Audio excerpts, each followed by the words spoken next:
ভূপতিনগর বিস্ফোরণ কাণ্ডে মূলত সামান এনআইএর সামান এই তিন তৃণমূল নেতাকে সুবীর কুমার মাইতি, নবকুমার পণ্ডা এবং মানব কুমার পয়রা, এই তিনজন আগেই জানাচ্ছিলাম যে তাদেরকে এর আগেও তলব করা হয়েছিল এনআইএর তরফে, আবারও সামান পাঠানো হচ্ছে। আগামী সোমবার তাদেরকে এনআইএ তলব করা হচ্ছে বলে জানা যাচ্ছে।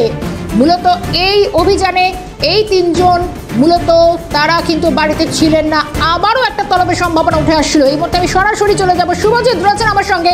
শুভজিৎ, ইতিমধ্যে যে তিনজনের নাম, এই তিন শাসক নেতাকে এর আগেও এনআইএর তরফে রীতিমতো তলব করা হয়েছিল, সেই সময় তারা হাজিরা এড়িয়েছিলেন। গতকাল অভিযানে তারা ছিলেন না কেউ বাড়িতে, ফের এনআইএ সামান, কি জানা যাচ্ছে?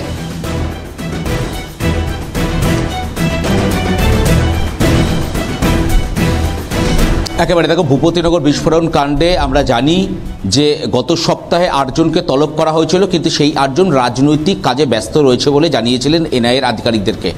ঠিক তার পরবর্তী সময়ে গতকাল আমরা দেখলাম যে এনআইএর কর্তারা তারা সরাসরি ভূপতিনগর তারা পৌঁছে গেলেন। সেখানে তল্লাশি অভিযানে গিয়ে 2 জনকে ইতিমধ্যে সেই তল্লাশি অভিযানের পর গ্রেপ্তার করা হয়েছে, কিন্তু আরও একাধিক ব্যক্তি অর্থাৎ মোট 8 জনকে এর আগে তলব করলেও এই মুহূর্তে 3 জনকে, 3 তৃণমূল কংগ্রেসের নেতাকে র্যাডারে রেখেছেন এনআইএ কর্তারা। তোমাকে জানিয়ে রাখি, সুবীর কুমার মাইতি, নবকুমার পাণ্ডা এবং মানব কুমার পয়রা, এই 3 তৃণমূল নেতাকে এই মুহূর্তে এনআইএর পক্ষ থেকে নোটিশ করা হয়েছে, অর্থাৎ পুনরায় সমন করা হয়েছে। আগামী সোমবার অর্থাৎ আগামীকাল তাদেরকে আসতে হবে এনআইএর দপ্তরে এবং এনআইএর আধিকারিকদের মুখোমুখি হতে হবে। কিন্তু এর আগে যখন তাদেরকে সমন করা হয়েছিল সেক্ষেত্রে তারা আইনজীবী মারফত জানিয়েছিলেন যে তারা আসতে পারছেন না, তারা রাজনৈতিক কাজে ব্যস্ত রয়েছেন।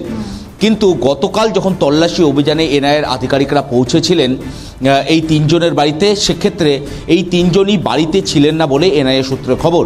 কিন্তু এই 3 জনকে পুনরায় সমন করা হলে তারা কি আগামীকাল আদৌ আসবেন, এই নিয়ে যেরকম একদিকে প্রশ্নচিহ্ন থাকছে, অন্যদিকে এই 3 জনকে পুনরায় এনআইএর পক্ষ থেকে সমন করা হয়েছে এবং ভূপতিনগর বিস্ফোরণ কাণ্ডে একাধিক তৃণমূল কংগ্রেসের নেতা কর্মী তাদের নাম জড়িয়েছে এবং এই মুহূর্তে এনআইএর আধিকারিকরা তারা মনে করছেন একাধিক ব্যক্তিকে জিজ্ঞাসাবাদের প্রয়োজন রয়েছে। তার কারণ এই যে তৃণমূল কংগ্রেসের নেতার বাড়িতে বিস্ফোরণের ঘটনা, সেইখানে বিস্ফোরক কিভাবে পৌঁছলো তাদের কাছে, সেই বাড়িতে বিস্ফোরক পৌঁছানো, সেখানে বিস্ফোরণ হওয়া, শুধু তাই নয়, বিস্ফোরণ হওয়ার পরবর্তী সময়ে 3 জন, এই বিস্ফোরণ কাণ্ডে 3 জনের মৃত্যু হয়। সেই 3 জনের মৃতদেহ বাড়ি থেকে অনেকটাই দূরে পাওয়া গিয়েছিল, অর্থাৎ বিস্ফোরণের পর কারা সেই বাড়িতে প্রবেশ করেছিল, কারা সেই বাড়ির ভেতর থেকে এই মৃতদেহগুলিকে বাইরে বের করেছিল, এই সমস্ত বিষয় মূলত জানার চেষ্টা করছে পুনরায় আরও 3 তৃণমূল কংগ্রেসের নেতা। তাদেরকে তলব করা হয়েছে এনআইএর পক্ষ থেকে। আগামী সোমবার তাদেরকে এনআইএর যে সদর দপ্তর সেখানে আসতে হবে কলকাতায় এবং এসে এনআইএর আধিকারিকদের মুখোমুখি হতে হবে এবং একাধিক প্রশ্ন কিন্তু এনআইএর আধিকারিকরা তারা ইতিমধ্যে তারা সাজিয়ে রেখেছেন। তার কারণ ভূপতিনগর বিস্ফোরণ কাণ্ডের পর অনেকটাই বিলম্ব করে ফরেনসিক বিশেষজ্ঞরা সেখানে পৌঁছেছিলেন এবং যে ফরেনসিক রিপোর্ট ইতিমধ্যে সঙ্গে ছিলেন সরাসরি শুভজিৎ।